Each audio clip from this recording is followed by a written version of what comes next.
Okay, that is good. Please turn off your cell phones.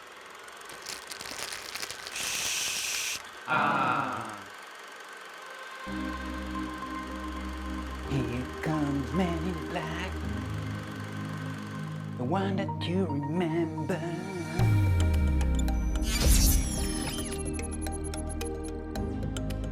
You got it. We're going to analyze the new movie Men in Black International under all its angles. It's a huge challenge for this new movie because of the identity of Men in Black 1, 2 and 3 given by Will Smith and Tommy Lee Jones. The team has now switched to new actors, and it's a lot of a change, a lot of new wings, a lot of new contents that we're going to watch out in the review of today. Here we go. No, we don't need it. Yeah, the franchise exists ever since 1997. So first was in that year, the second was in 2002, the third was in 2012, and now we have International in 2019. Yeah, I don't miss the date.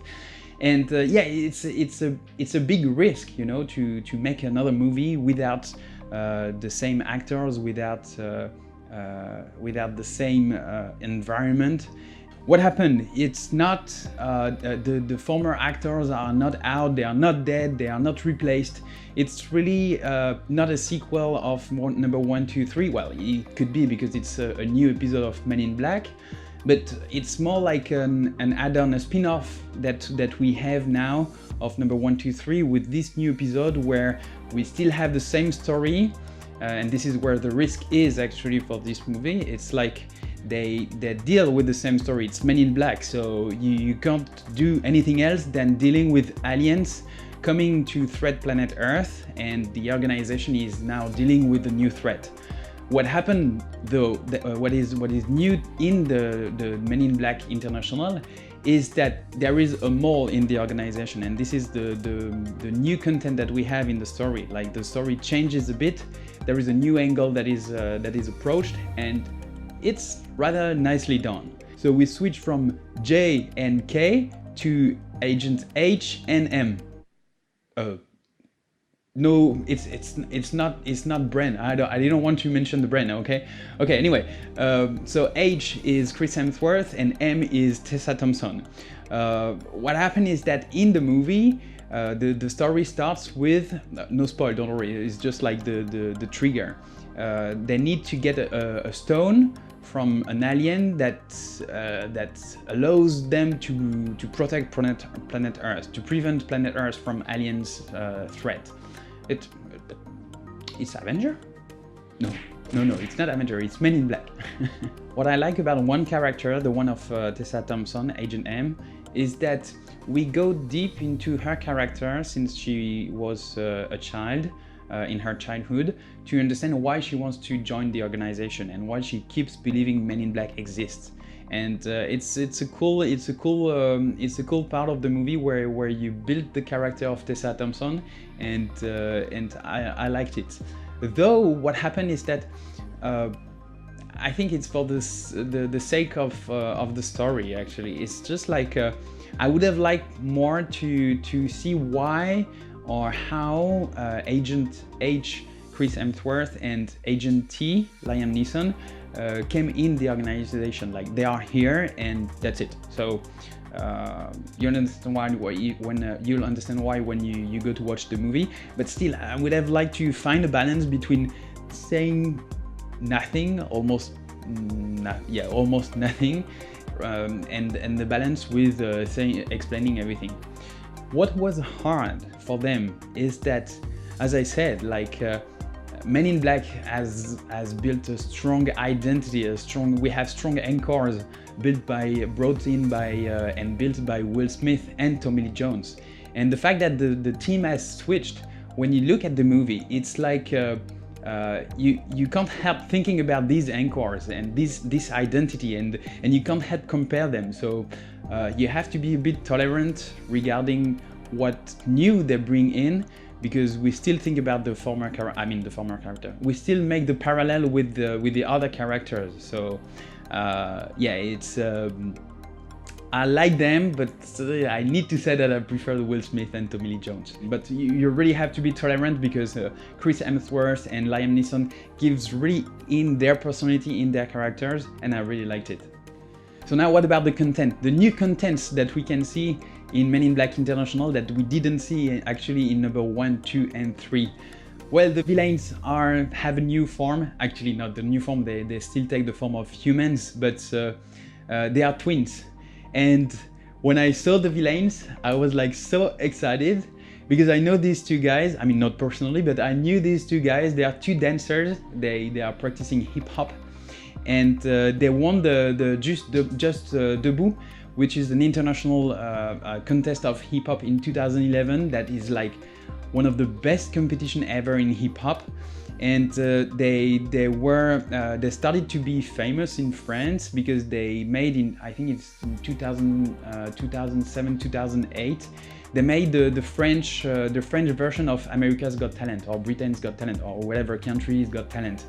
And the guys, I engage you to watch some videos of them dancing. It's like so engaging. Like when you start to watch them, you want to go further and watch again. I mean, if you like dance. So when I saw them first, I was like, cool, they are going to dance in the movie. And actually they did, but just a bit. And I would have liked them to emphasize, to shift a bit the scene where they are dancing together, because they are doing like they are dancing basically new style. So it's really amazing style. Like I can't describe it. Like they are dancing like so fast with the perfect move every time that I really like the villains actually. So I get attached to the villain first. The second point is that in the office of T, so like Liam Neeson, we can see a paint of the final scene of number 1, and it's actually Will Smith fighting against Edgar, the big alien that took the form of the farmer named Edgar in the movie, and it's a little wink to the other team. Again, that does not show that the other team is dead or replaced. It's just another level, okay?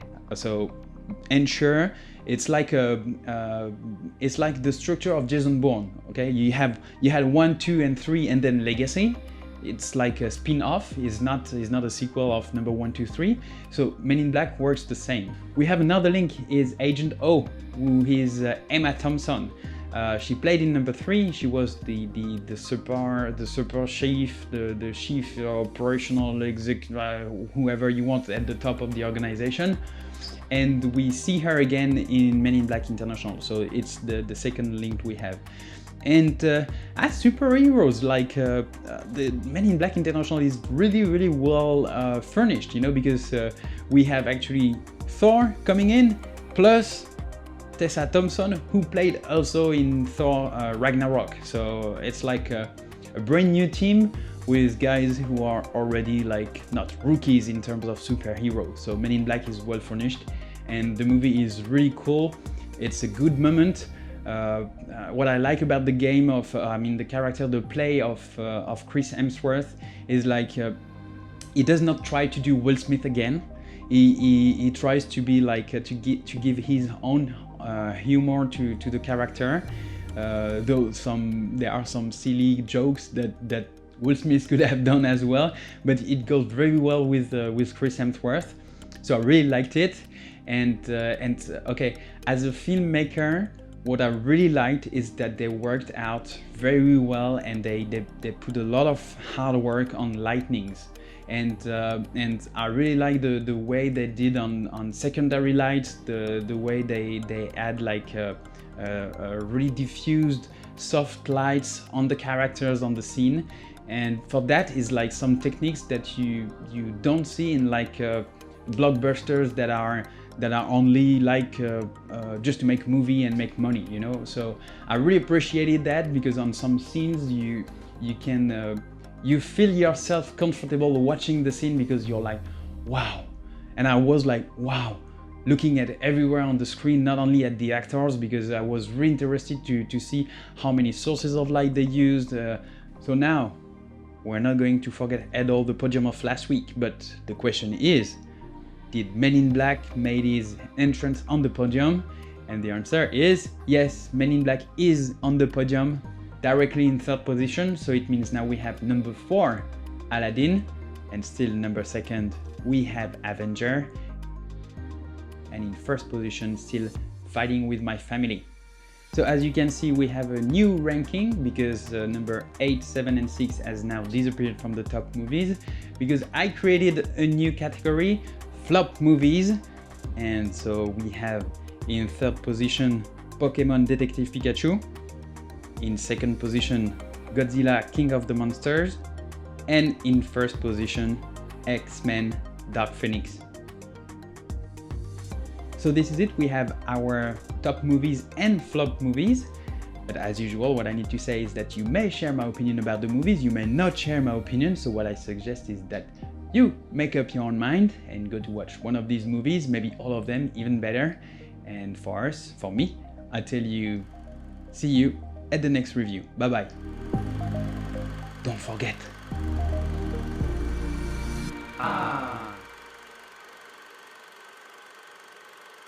You can turn on your cell phones.